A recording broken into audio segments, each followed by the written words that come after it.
This is Beyond the Big Screen podcast with your host, Steve Guerra.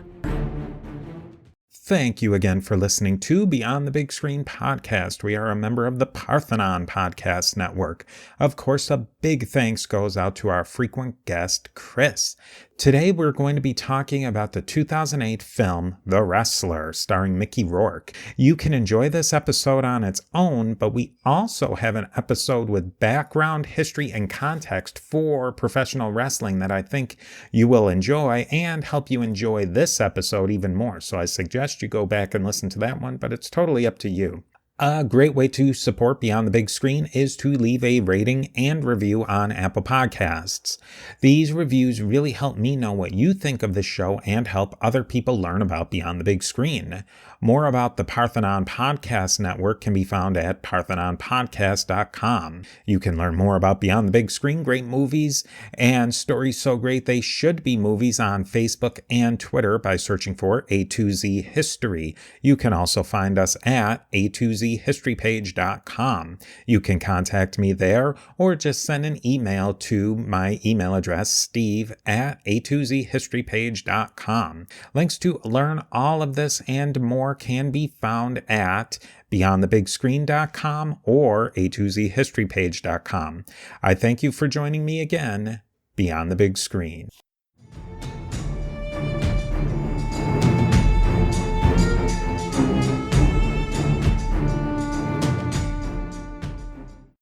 Thanks for joining us again today. We are going to talk with our good friend Chris about the 2008 movie, The Wrestler, starring Nikki Rourke as a washed-up wrestler trying to get back into the big times. Nikki Rourke stars as Robin, Randy the Ram Sinsky, and Marissa Tomei as a stripper in northern New Jersey. So this is going to be a really fun and exciting episode. I know you're excited about this one. Oh, yeah. Because I grew up with wrestling in my life, right? Watching it, going to a lot of the indie shows that are in this movie, and knowing a lot of wrestlers. I actually trained a bit, not much. My brother trained a lot more than I did. And yeah, wrestling has always been like a huge part of my life, passion in my life. I'm going to start off with a really short overview of this movie, and then we're going to really dive into a lot of the history and the context and the background of wrestling, because this movie really captures something about the indie circuit of wrestling and really the narrative arc of history of wrestling from the 80s until the early 2000 when this movie was produced. And now, as usual, we feature plenty of spoilers. That's really what we're all about here on Beyond the Big Screen. You can listen to this episode and learn a lot about the movie, having never watched it. You'll definitely want to watch this movie and listen to this episode several times. You'll love it. We would definitely like to hear what you have to say too. So reach out on social media or send an email. But really, in short, the movie is about this character, Robin, Randy the Ram Sinsky, and he's a washed up pro wrestler. He was huge several decades ago, but now he's found himself on hard times. He works part-time at a grocery store and wrestles on the weekends and small semi-pro wrestling events. And he pushes it really hard to the max at every event. He has a chance for a major comeback by participating in an event in celebration of the 20th anniversary of his most important match. After a grueling hardcore wrestling event, he suffered a heart attack. Now, this movie really tackles a ton of really larger than life characters in a larger than life industry. So I think we're going to touch on a little bit of the industry and really the character study of an amazingly created character, Randy the Ram. And I would also suggest that go back and listen, because Chris and I recorded a history of wrestling episode to provide even more context to professional wrestling. But really, as a 10,000-foot view, what's some of the background on wrestling that this movie captures? Yeah, so when Randy was a big megastar, there was a huge wrestling boom in the 80s, but in particular the WWF. It's never said what promotion he wrestled for, but you assume that he was either wrestling with Jim Crockett Promotions or he was wrestling in the WWF, and he was putting on these big shows. And it was just like, wrestling's a weird sport. It goes through like booms and busts, right? So you have like a boom and then a bust and then a boom. So he was like in the boom, he was headlining shows that, where thousands of people were in attendance, right? On pay-per-views, with, like I said, like they're selling out like sports stadiums, right? And it's all over the news, it's in newspapers. But by the time the 90s hit, wrestling starts going into one of those busts, right? And either it's part of it is like talents retiring, people are losing interest, and wrestling in general was still doing the same stuff that they were doing in the 80s, and it just wasn't working in the 90s. And this is where it doesn't say for sure what happens, but I assume this is where Randy's career starts taking a downturn, and he's unable to secure work with any of the bigger promotions. So he's left working in the indie scene, which is basically, it's a wrestling scene it's much smaller. And you see in the movie, he's wrestling in like bingo halls and rec centers. Once in a while you'll see that he has contact with ROH, which is a modern wrestling promotion. It's part of the indie circuit, and it's one of the bigger ones. He also wrestles in the hardcore scene and CZW, which is a particular brand of wrestling that's extreme and hardcore. It's for a very niche audience. So that's like the general picture that you see. Like he was part of the boom, and he's been part of the bust. And everybody always says, "Oh, well, wrestling's fake," and yeah, it is fake, as it isn't sport. They're not actually fighting each other to win a match in a fair situation. It's entertainment. Maybe you could explain a little bit more about how that whole works, because I think people kind of do the away line that yes, it is fake, but in a lot of ways, as far as how it impacts their bodies, it's much more strenuous than a lot of sports. Yeah, but that's the thing that when people say, "Look, oh, wrestling's fake," it's like, well, yeah, it's fake. It's predetermined. But this movie does a brilliant job of really stressing the toll that doing professional wrestling takes on your body. It's like, speaking from personal experience, you don't really understand how hard that mat is until you fall on it. It's like falling on a piece of wood, pretty much. And the ropes, you don't think like, oh, like all those ropes hurt, right? When they're bouncing back and forth. Those ropes are super tight, so you can spring off them, and you get like bruises underneath your arms and on your shoulders, everywhere, right? And especially like the guys like jumping off the top rope, and then just even basic things, like just having to get up and down super quick. It's extremely hard on your knees. And then once you add in like people taking chair shots, and the hardcore matches, which became popular in the later 90s, people think like, oh, whatever, it's like, oh, it's it's all fake. It's not fake. They're using real thumbtacks, they're using real staple guns, they're using real glass, they're using real wood, they're using real barbed wire. And the toll it takes on these guys' bodies it's hard to describe. Where in like football, you have an off season, and hockey, you have an off season, and you have like medical doctors available to you like all the time. These wrestlers don't have, especially if you're working for these smaller promotions, they don't have that available to you. They'll have like a medic on site to deal with like cuts and, if some serious injury until they can get you to the hospital, right? But a lot of these indie guys, they don't have access to any of this stuff, right? And it's a job that Randy does it on the weekends, but if you're doing it full time, there's no break, and then you have to get on the road to get to the next show. And usually you have to provide your own transportation on top of it too, right?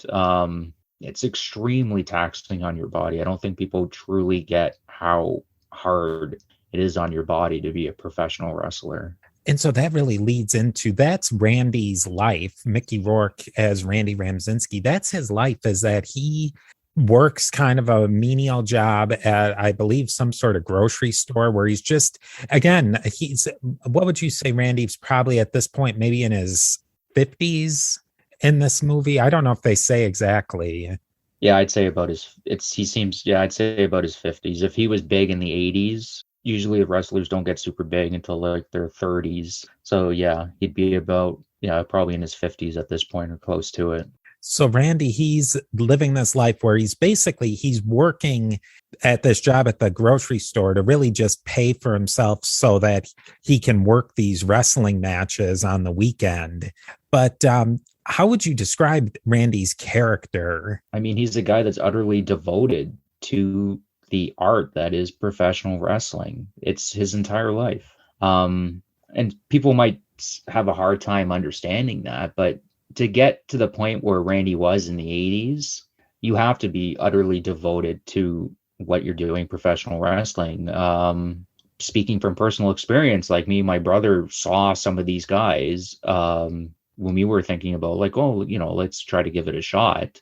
And then we saw what these guys had to do to even have the possibility of maybe getting noticed by one of these big companies. And we were like, no, it's not for us. It's life on the road constantly.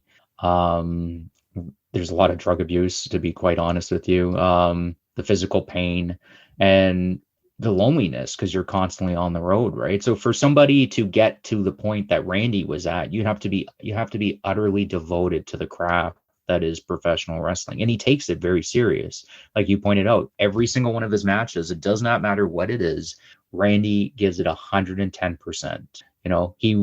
When he has that hardcore match, they don't say it outright, but it seems like it's implied that's not something that Randy has ever really done all that much. And then he does that hardcore match, and what's the first reaction? All the wrestlers are like, that's insane, man. I can't believe like you guys did that. So Randy goes out and says like, oh, it's my first hardcore match. It's going to be the best hardcore match that these guys have seen in years. And he pulls it off, right? To the detriment of everything else in his life, he has decided I would argue that's almost like a calling, that he was going to 100% devote his life to professional wrestling. Yeah, I think that's, if you look at it, the professional wrestlers, they're kind of a combination of a professional athlete that's traveling. But like you said, even in hockey or baseball that plays a ton of games, within a limited season, a few months, some of these guys I've read, they would be on the road 250, 300 days a year in a different city. They have to maintain their physical conditioning on top of wrestling every night. So their bodies are just getting pounded day in and day out, but they have to stay physically fit to keep their physiques.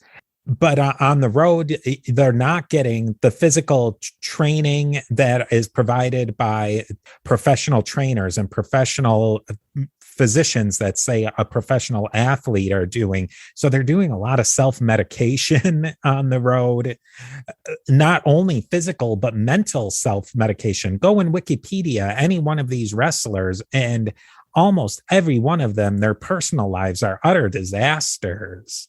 Yeah. Like some extreme examples are like Razor Ramon, Jake the Snake Roberts. They both got better, but there's so many stories of guys that just they never got better. They get addicted to different types of painkillers. Steroid abuse is pretty common. Like you pointed out, like these guys don't have access to the training facilities that they would typically have when they're on the road 250 days out of the year. So they usually supplement with, some help, right?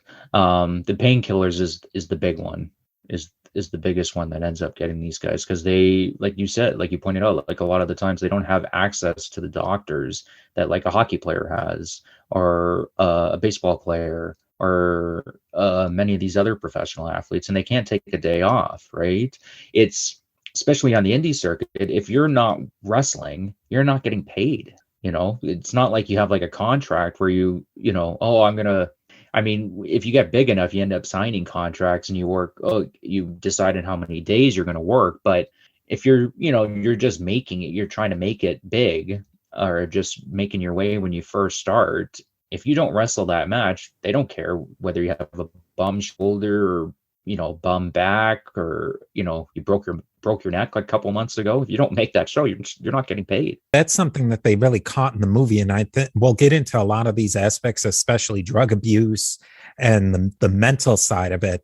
But with Randy, they show that in the movie. It was a lousy showing at the box office. The promoter's got to take his cut. They have to pay for the venue. And the guy winds up handing Randy maybe $20 or $30 and a small stack of bills. And so after a whole night of work, you might have put in the best performance of your life, but the take was bad. There not many people show up. That's it. You're walking away with a couple of bucks in your hand. They might not have paid for the gas to get you there. Well, that's the thing, is like to be a professional wrestler, you have to truly love what you're doing. You're not getting, a lot of these guys, like, you're not going to make a lot of money doing it. Like Randy made a lot of money, and it's, I assume he did. And it's implied that, through some of his personal problems, he squandered a lot of it. Right. It's not outright said in the movie, but I think it's somewhat implied, based off, like you pointed out, he has some substance abuse problems, and he has some personality traits where, he seems to sabotage himself in a lot of ways. Right. Yeah, but a lot of these guys in the indie circuit, like, they're not making a lot of money, man. They might make some, but they're not making a lot. Like, they're doing the indie circuit hoping that, Vince McMahon sees them, right? Or they get a name like that, and then that's their big payday, right? But then sometimes they go to the WWE, and then WWE doesn't know how to use them or changes them, and then they don't get over with the crowd, and then they wind back up on the indie circuit. It's really unforgiving. Yeah, so let's talk a little bit about Randy. He is really down and out in the movie, and one of the first scenes, he can't even get into his own trailer because he's been locked out of it. He hasn't paid his rent. And this shows Randy at his absolute lowest point, I think, at least. And he has no real relationships. His whole life is wrestling, and they show him he can't hear out of his one ear. He's wearing a hearing aid. He has all these physical problems. And I think the point in the movie where he really gets into trouble is when it's announced that the promoter is trying to put on a 20th anniversary episode of his biggest match. And it kind of shows a dichotomy. The person who he had wrestled in the wrestling industry, maybe before we even dive too much into that particular match, this whole idea of the baby face or the face and the heel, because that's kind of a cornerstone of wrestling, of how they develop the drama of wrestling. What is this idea of baby face and heel?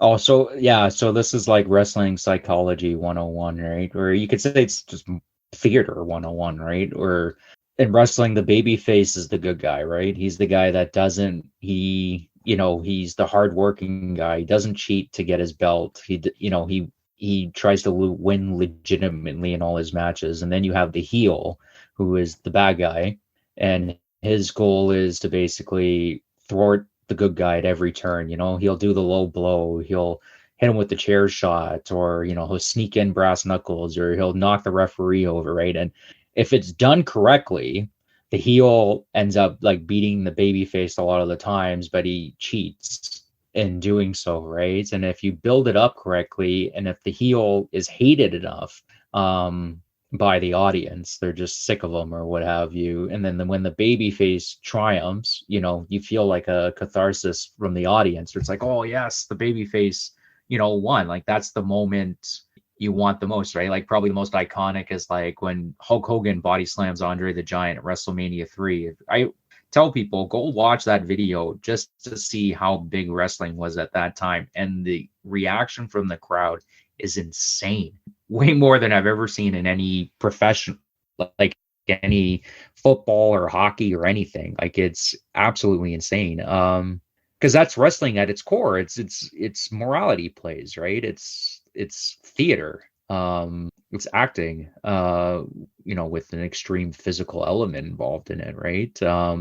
Yeah, but that's the origins of the baby face and the heel term. Because that's really that is the core of it, that they're bringing you through a narrative arc. It's not like at the show, the kids probably wouldn't know that this is a play, but the adults are there. They know that this is not they're not really fighting. They want the show.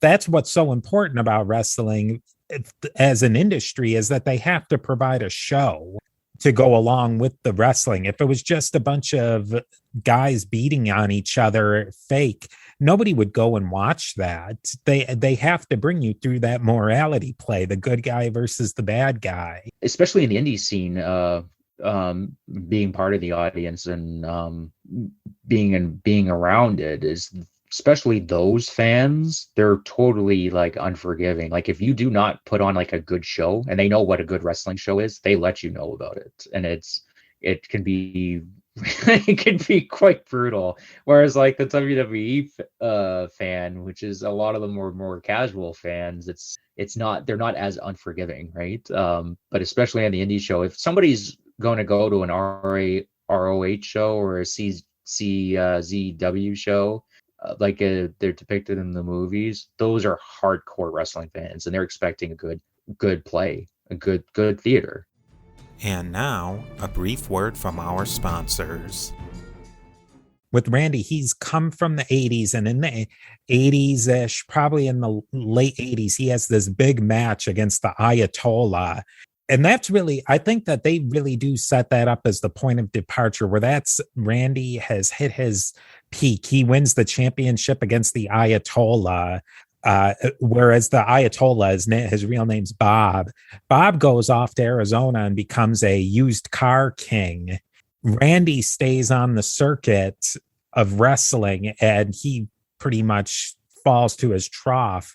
Now, Randy, he wants to be and I think this is a good point to really dive into the movie, is Randy feels like this is his chance, this big match, to really get back into the big time of wrestling. He wants to have this match go off without a hitch so that he gets noticed, maybe winds up back in one of the major promotions again. Bob, obviously, they had to really drag him back into this, and he's really a very minor character. I really think, to me, they're setting him off against Bob in that point of departure. Randy stays in the business. He's the one who's quote unquote the winner of the match, but really in the end, after 20 years, who's the winner of this? The heel, the Ayatollah, the guy who goes and starts a used car sales business and is successful, or Randy, who can't pay his rent? Yeah. And they set it up too. Well, I mean, and then they also contrast the two, where like Randy goes up to a woman and asks about the match, and the Ayatollah's response is like, "Well, I'm the heel, you're the baby face. There, it's done." Randy makes a comment like, "Oh, I can see nothing's changed," and it's to show you that like that the Ayatollah was something. They don't say in the movie because you don't really get to know him too well, right? But it seems like the Ayatollah is the type of guy that like kind of like maybe back in the day he used to be super fit or something like that, and he used to like work out at a gym where wrestlers went to, and he just kind of stumbled into the business and saw it's like, oh, I could make some money and have some fun, and and just walk away from it, right? Where that's not the case with Randy, right? He's like, he wants to go over the spots of the matches, right? And Ayatollah's like, what are you talking about? It's like, we know how to do this. We've done this before. It's just give them what they want. I just thought that was like the contrast, like the differences between the Ayatollah and Randy, right? Whereas Randy takes the art very serious, and the Ayatollah, it's not that he doesn't take it serious. He just does not take it as serious as Randy does. That's what I think was really the best part of this movie, is it kept setting up contrasts like that. to me because when this movie came out, I remember in 2008, I saw it in the theater, and I don't know, I didn't think much of it because in a lot of ways I think it was kind of fresh in 2008 from a lot of the fallout of the 2000s, and I had fallen out of wrestling, but I do remember that era of, Hulk Hogan, like you said, when he body slammed Andre the Giant, and then going into a really lousy period of wrestling. But this movie really captured what wrestling was, and it captured that character, I think, because it kept setting him up against other people of what are we really supposed to think about Randy? Because is Randy a heel in real life, or is he a baby face? I mean, Randy's well aware that he's a screw up, right? He's well aware that he was not a good dad. He's well aware, I think, to a degree, that he's pretty selfish, right? And like my argument was about him not being like a total bad guy was, I mean, he had devoted himself to wrestling for better or worse. And this is what he did. This is what he loved to do. So really a lot. So talking about how they compared and contrasted Randy to the main characters, there's really only two characters he plays off against him. One is his daughter, who he's been estranged from for basically the daughter's entire life. She's about in her 20s. And the Marissa Tomei, who plays the stripper at the strip club that he frequents. And he has a casual flirtation with her. And in the movie, after his heart attack, he kind of tries to pursue more of a mature relationship with Marissa Tomei's character. Cassidy is her stage name, who we can talk about because she's in a performance art herself. And she's also at a point where she's starting to age out. And how also after his heart attack, Randy tries to rekindle his relationship with his estranged daughter. So maybe let's start off talking about his relationship with his daughter, because now I'd like to hear more about your thinking, because you're saying how these wrestlers have to devote themselves 100%.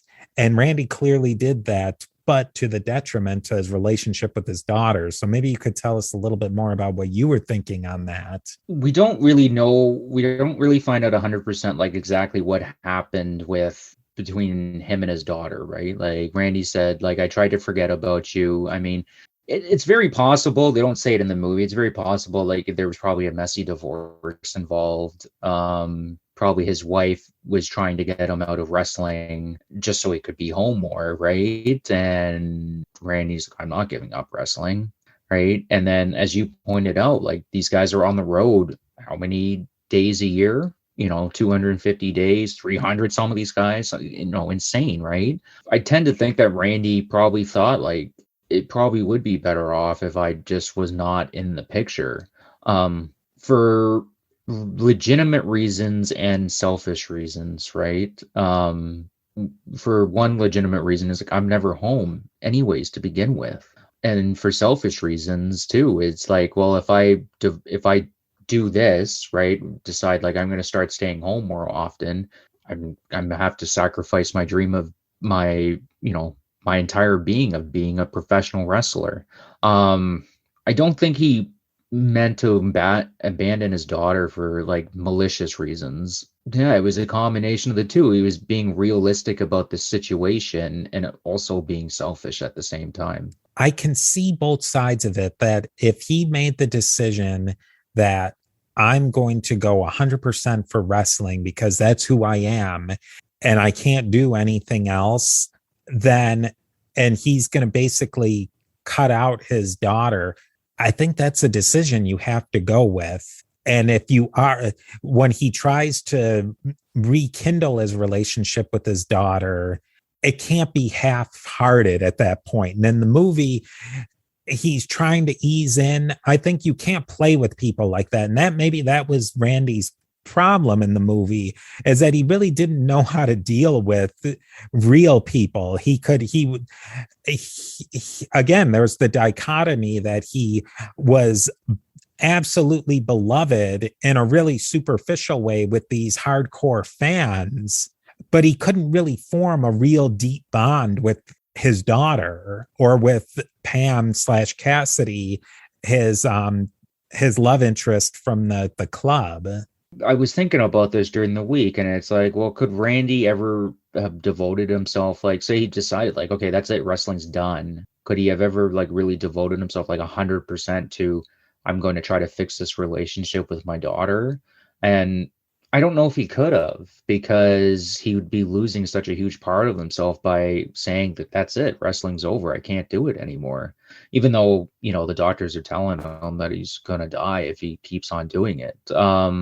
It's interesting to think, like, you know, if Randy had devoted the focus that he put on wrestling to trying to fix the relationship with his daughter, it probably could have worked. You know, but like a lot of other things in his life, and you kind of see this, is he kind of sticks his toes into other endeavors, and then he'll put an effort in, and then he backs out. You know, he's not, it never has 100% of his focus. Like when he takes the job at the deli counter, you see for a moment, like it's actually a brilliant shot the way they do it. While he's walking to the deli counters, you can hear like the crowds cheering, and it's like him, they could try to set it up where it's like, oh, it's like him going into his professional wrestling ring, and he could put on a show at the deli counter. And you can see at first he's, I don't know, he's like, you know, he's kind of half-assing it a little bit, but then later on he starts seeing, like, he starts feeling good about it, like, oh, I can have fun with this. And it almost seems like, well, you know, Randy could have been like a local attraction in the area at that deli counter, because he has that professional wrestling background. He knows how to put on a show, and, you know, he knows how to rile people up. That's what I was thinking, right? But then he never really gave it 100%, right? Because, I mean, you know, a couple, I don't know. I don't know how long it is in the movie, but, like, you know, it seems like it's just like a couple weeks later and that's it. Like, I'm done. I don't want to do this anymore. You know, and it's like you pointed out, it's almost kind of childish type of behavior. Yeah, I think that's the thing that you really, with Randy, he's in his 50s. They've painted these turning points in his life when he's on the absolute top 20 years earlier. Now, when he decides that he's going to retire from wrestling after the heart attack and try and like build a real life again, I don't think that he really was his dream, just really immature at this point. When you realize that you're in your 50s, you're completely beaten up, you have this heart condition where the doctor pretty much says, if you keep doing what you're doing, you're going to die. I think Randy was somebody who is really a perpetual adolescent. He acted like a teenager who's beginning his life. Yeah, I think when you were in your 20s and you did that big match, yeah, you did have a career. Now wrestling's over for you, and you have to realize, I have to move on with my life. And he has to pick whether it's the superficial thrills that he wants in the ring, or the hard work of putting in these more challenging things to rebuild your relationship with your daughter, to have a real relationship with Cassidy / Pam. Yeah, it's like you pointed out too, though, when we were chatting, it's like, well, when does a dream become a nightmare, right? And this dream of, I don't fully get what Randy's end goal is. Like, is he going to headline WrestleMania again? Is he going to get into, you know, some wrestling Hall of Fame? It's not made entirely clear. He just wants to get back to the big times, right? And it's become a nightmare for him. You know, he's sleeping in his car.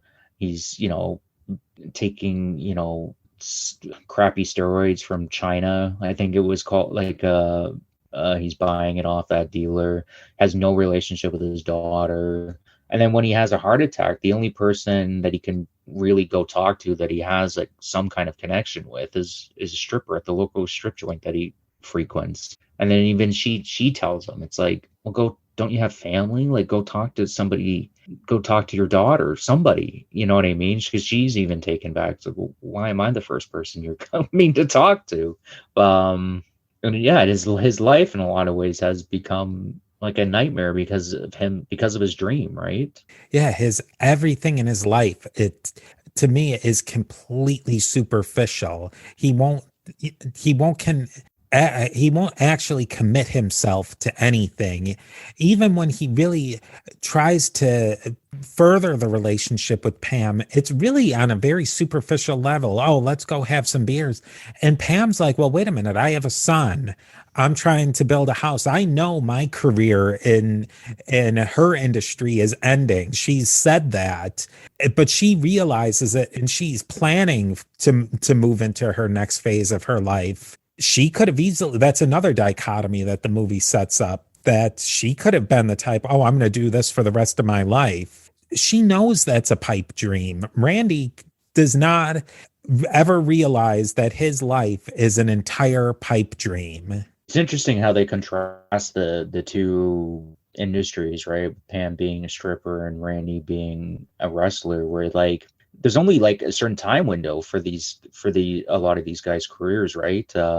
Especially strippers, like, you know, once you reach a certain age, it is what it is, right? You know, and even wrestlers, right? There's examples of like a couple of guys that, like, you know, wrestled well, you know, till they're pretty old. Like Hulk Hogan's an example, Ric Flair, but these guys are like few and far between, right? And these are like complete big mega stars, right? For a lot of professional wrestlers, it's a small window. And yeah, like Randy won't accept it, whereas you pointed out, Pam, she sees it and she's already planning ahead of time for when that day comes, right? You know, she mentions like, oh, about moving and going into nicer neighborhoods, or a kid can go to a better school, right? Because I assume that the area that they're living in is not the nicest of areas, right? It's very poor, working class. You know, Randy's living out of a trailer park, you know, that's not too far from the convenience store. So I can only assume it's not the nicest area. And it's so interesting that Pam, her objective is to get her and her son to better schooling. Like these are her plans. Where Randy, you know, I think again with his daughter, his idea that the way he's going to get back in with his daughter is buy her a gift. And then that's going to, oh, let's paper over this. We're fine now. I've given you a gift. But when it comes to that really difficult point where he just has to show up for dinner, the dinner that he invited her to, you can't, he's broken 20 years of trust, you know, we'll say 20 years and decades of trust with his daughter. And then when you make a date with her, you have to follow through with it. And I think Randy just thought, well, you know, I'm sorry, I got drunk and passed out and I woke up late and I feel bad about it. I'm sorry. Like, I think he thought that was enough. In his defense, I'd say literally he woke up and he's like, oh, I screwed up. And that was literally the first thing he did, was like run to his daughter's house, right? But why'd you find yourself in that situation to begin with, Randy? Like, so Pam turned down your advances and she gave you like a legitimate reason, and it's not set in stone, you know, maybe things could change. Maybe she stopped working at that place, or, you know what I mean? She's just like, I have this particular rule and it makes sense. And what's the first thing he does? He, you know, oh, I'm going to go back to the wrestling ring and, you know, go talk to the wrestlers so they can go buy me some drinks because I'm broke. It's basically, that was the reason. I mean, he wanted to go hang out with his boys again, you know, his friends. These are the people he hangs out with, right? But one of the other reasons, he's broke. He has no money. He knows that after a show, they're going to have a bit of money and they're going to be able to buy him some drinks, right? Which he shouldn't be drinking to begin with. He just had a heart attack. I think it all comes back to how superficial he is. And maybe that superficiality comes as that he is so focused on being a superstar. I think maybe I've come around to your position there, that it's the actor, the artist, the musician, that they're so focused on, all their depth goes into this one aspect of their life that they really can't commit themselves to these other things. He can't be the best deli worker he can be because he's focused on his craft. He can't be the best father he can be. He can't really try to court Pam and convince her that he's legit, that he's not just wanting to be with her as a fling. He can't commit himself to any one of these things because he is so 100% dedicated to his art. And like I was like me and you were going back and forth with this, and I was like, I mean, in a sense, there's something to respect about that to a degree, right? Like this is not somebody I would want as a dad. This is not somebody I would want in my family per se. This is not somebody I would probably be good friends with, right? But from a distance, I can respect that they're willing to sacrifice everything else in their life to be the best at what they do. And like if you read a lot of a lot of musicians' lives, these are not these. I stopped reading about them, to be honest with you, because a lot of the times it's not very flattering. And then years and years ago, something clicked in my head. I go, well, you can respect them, and it's because there's so few types of people like that are willing to just put 100% of their focus on their craft. You can respect it from a distance. And I've tried to understand how somebody can do that. And I don't know if I fully understand it, but to a certain degree, I'm sympathetic to it. And now, a brief word from our sponsors. Yeah, I think that's one thing that turned me towards being a little bit more sympathetic to Randy is he wasn't a user of people. He didn't go to his daughter to use her. Oh, I'm sick now and I'm frail and I need money. He never did that. And he never did that with Pam. He just wanted to interface with them on his own terms, but his terms were not terms that they could ever accept. And that's the thing is like, if you see Randy in his daily interactions, he's not a bad guy. The kids like him in the trailer park. He plays video games with the kids. People at the deli like him. Even his boss, Wayne, like he gives him, he makes fun of him here and there, but you can tell that Wayne kind of likes him. Like Pam likes him, and, the other patrons at the strip joint like him. He has like friends, but he can't ever fully like commit to any of these relationships because, like I said, because he's 100% focused on the craft, right? And the process of being 100% focused on his craft, he comes across as like he is very selfish, like he doesn't seem to care about anybody else, which is, I don't think that's really the case. I think he does care about these people, but he can only care so much. I think he can really only care about them in his own way. And it's a superficial way. It's not, he cares about them enough. Like with the kids in the trailer park, he cares for them enough to horse around with them. He cares enough about his fellow wrestlers to, give them an attaboy. That was a great match. You've got talent for this, but it's never any deeper than that. Getting to the ending of the movie, and the ending today is to wrap up, is really, now this is mega spoiler alerts, is really the ending of the movie shows where his commitment completely is. And it's with wrestling. When he goes to this match against the Ayatollah, he finally decides he's going to go back to the match. And Pam shows up, Pam/Cassidy shows up at the venue, and she doesn't want him to do the fight because she's worried that he's going to die.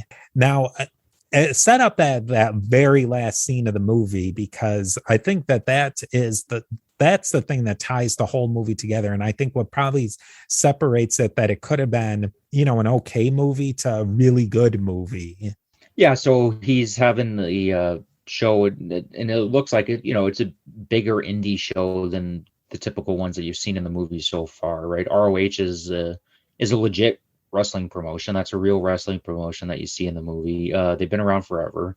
And Pam shows up trying to convince him not to wrestle again, and she also tells him, she's like, I'm here, I'm ready to take that step with you, right? And then Randy, trying to think of the exact quote right now, but like he hears the crowd cheering and he hears his music come on, and he goes like, this is my family. And he goes, he leaves Pam there, and he makes the decision, I'm going to go to the wrestling ring, which is, consistent with his character, being devoted to wrestling. And he goes and has his match with the Ayatollah, and they're putting on a pretty good match, considering, like, the Ayatollah doesn't seemed to be in the best of shape and wasn't taking it very seriously.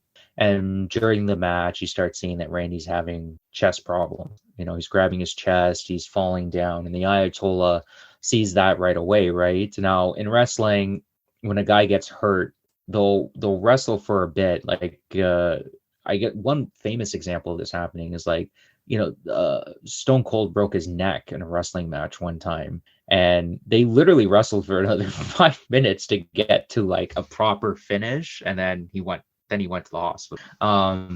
Right, like the Ayatollah is like telling Randy, it's like, we put on a good enough show for these guys. Like, he's figured like, oh, we're just coming in here to do like, a couple of our spots that we're famous for, and we're both old, and whatever, it's done, right? But Randy refuses to do it. Even the referee gets in, was like, are you okay, Randy? Like they're concerned about him, right? A lot of these guys are his friends, right? Randy's no, I'm fine. And he will not finish the match until he does his famous finishing move, the Ram Jam, which is a headbutt off the top of the ropes. And it ends with him going up to the top of the ropes, and he goes and sees like, oh, is Pam still there? She's not there anymore, and he just has this look on his face where he's like, oh, I really screwed up, and he cries and jumps off the top rope, and it fades away. What happened? Did he die in the ring that night, or does he die a couple of weeks later? We don't know for sure, but I tend to think that he hits the Ram Jam, and he has another heart attack, and he dies in the ring. I think that was, to me, the best ending it could have been, because a lot of times endings like that are just a cop out, that they don't know how to finish the story. But that is the end of the story. The end of the story was Randy deciding to do the Ram Jam over just quitting. And, Bob the Ayatollah would have been more than happy to lay down, take the 3 count, and end the match. Randy, when he made his decision to go to the Ram Jam, it didn't matter if he was going to die, live, never wrestle again, and decide to go work at the deli counter. It didn't matter. What mattered was he chose his profession. He chose what it was really his life, wrestling, over everything else, his health, his future, or having maybe a stable relationship with Pam, maybe somehow scraping it back together with his daughter. He made his choice by doing his coup de grace wrestling finisher over anything else he could have done. And it speaks to just how serious and important wrestling was to who Randy was. Like, he was literally having like a heart attack in the ring again. It's not a full-on heart attack, but you can tell that it's coming, and he's like, no, I got to finish the match. I have to do the Ram Jam. He's willing to kill himself for wrestling, which is, I mean, that type of dedication to anything. There's a certain amount, I would say, that I think anyone could have a certain amount of respect for that. And as idiotic as it seems, he's giving up a relationship with his daughter. He's giving up a relationship with probably would have been a pretty healthy relationship with Pam. He's giving that all up because of his dedication to wrestling. Like, how many people are willing to sacrifice even just small things for anything? And this guy's willing to sacrifice his life for wrestling. I think there's a certain amount I think you can have a certain amount of respect for that. But should we respect somebody who gives up absolutely everything for really nothing? For nothing that's ever gonna, those people, what are the fans that he's killed himself for? He's almost literally killed himself for. They'll remember it, sure, and that'll probably be a memory for them. But is it worth it to throw away a lasting relationship with your daughter? Maybe something with Pam, maybe having a career, maybe starting something new. Is there a point where you're going into being foolhardy for absolutely no gain? Like, I guess that is dedication, maybe, to something, but is that something we should respect? I can respect it to a degree. Like, I mean, Randy knew that he probably wasn't going to have much longer left on this planet anyways, right? Like, without wrestling, what else was he going to live for? And he points it out. He goes, like, everything in the outside of the ring, right, is a mess. I've screwed up everything, right? But this in the ring, this is where I've shined. And he's decided that this is, if I'm going to end it, this is where I'm going to end it. I'm going to end it in the wrestling ring, doing a thing that I loved doing.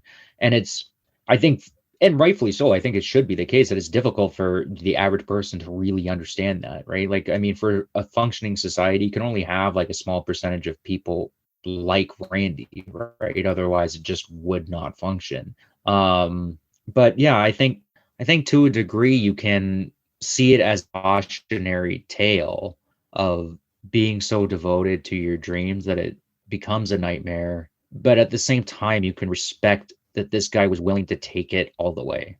And he did. He took wrestling all the way to the point that, he died in the ring, right? I'm just assuming he dies in the ring that night, putting on a show for the fans that he loved and considered his family. I mean, there's something respectable about that. I just wonder if it was inertia. That was he dedicated to his craft, or is it just that he didn't have the confidence in himself, the confidence in himself and the ego. Like, you could see that first time in the deli department where he's and I think that in the movie they set up a lot of wins and then he loses. I think that was another clever part of the movie, is that it really was his life was a wrestling match. He wins in the deli department. His first shift, the people are loving him. He's he's doing well in it. Then he has his bad day and nothing's going right for him. And his ego kicks in. I don't have to take this stuff. I'm a big wrestler. 20 years ago, I was the champ. And then he goes out and he trashes the deli or in the supermarket on his way out with his daughter. Yeah. He has that great day with her, then completely screws it up and then writes her off. With Pam, she walked away, so that I'm writing her off now because I'm going to be the big star again. I think you really could read it that way, that maybe this inertia that he has, that he's going to be a star. He doesn't feel like he can do anything else, kind of, that he thinks he's a loser in a lot of ways, but also this ego that these mundane things of life are below him. Yeah, and no, I think that all of that's true. Like, if you look at a lot of these artistic types, that's exactly how they view the world, right? Like, a lot of this mundane stuff is below them, right? Like, do you think I'm trying to, like, Jimmy Page from Led Zeppelin or whatever, like, is going to be working at a deli counter? It's just not going to happen. I'm just using him as an example, right? Yeah, like I pointed out, like, like, Jimmy Page is not somebody to look up to. A lot of these artistic people respect the art from a distance, but be realistic about who these types of people are, right? And I don't know, maybe that sounds bad, but it's the truth, right? Like, Randy's not somebody you would want in your personal life on a daily basis, but Randy is a type of person that you can, if you're a professional wrestling fan, you can respect his dedication to his craft, because I wouldn't say there's so few of them, but there's so few wrestlers, that have the longevity that Randy had, right? And be able to transition from different eras in the sport, right? He went from, like, wrestling like Hulk Hogan style, like, 80s matches to, doing hardcore matches. That's like, you can respect the dedication to the craft and find how they got to that place is not desirable. Yeah. So really, to wrap it up, what should we take from this movie to maybe to understand this really interesting industry of wrestling more? One thing I'd really like people to take away from this movie, and the wrestling industry in general, right? And this is a little bit, I guess, kind of personal with me, right? Because I pointed out, like, I've grown up around the wrestling industry. I grew up watching it. I've known a lot of wrestlers. It's so much more than just guys in tights. When you see the dedication that Randy has to his craft, and yes, he's an extreme case. There's so many guys out there that are exactly the same, right? And you don't ever see them on TV. They're usually wrestling in indie circuits, and they, sometimes they get a break, sometimes they don't, for all different types of reasons. But just remember this, like next time you like see a wrestling match, like remember, like look at how broken down Randy's body is. That's what a lot of these guys' bodies end up being later in life, right? And it's when you say like, oh, it's fake, or it's, it's this or that, or it's guys in tights, or it's silly and it's that, just remember, like there's thousands of people like exactly like Randy with broken down bodies who've like dedicated huge portions of their lives to this craft so we can have, maybe 10-15 minutes of entertainment if we go to a, like a wrestling show for their match or what have you. I would just really like for people to just realize that it's an industry with a long history, that goes all the way back to, the traveling carnival days and up until the present time, right? And these guys sacrifice years and years of their lives, their backs, their knees, their shoulders, sometimes literally their lives, to entertain us for, Monday nights, or if we go to an indie wrestling show or what have you. And it's something that we should respect. These guys, they're not jokes. Yes, laugh at them when they're they're being funny or what have you, because that's part of their craft or what have you, right? But I would just like for people to show them respect,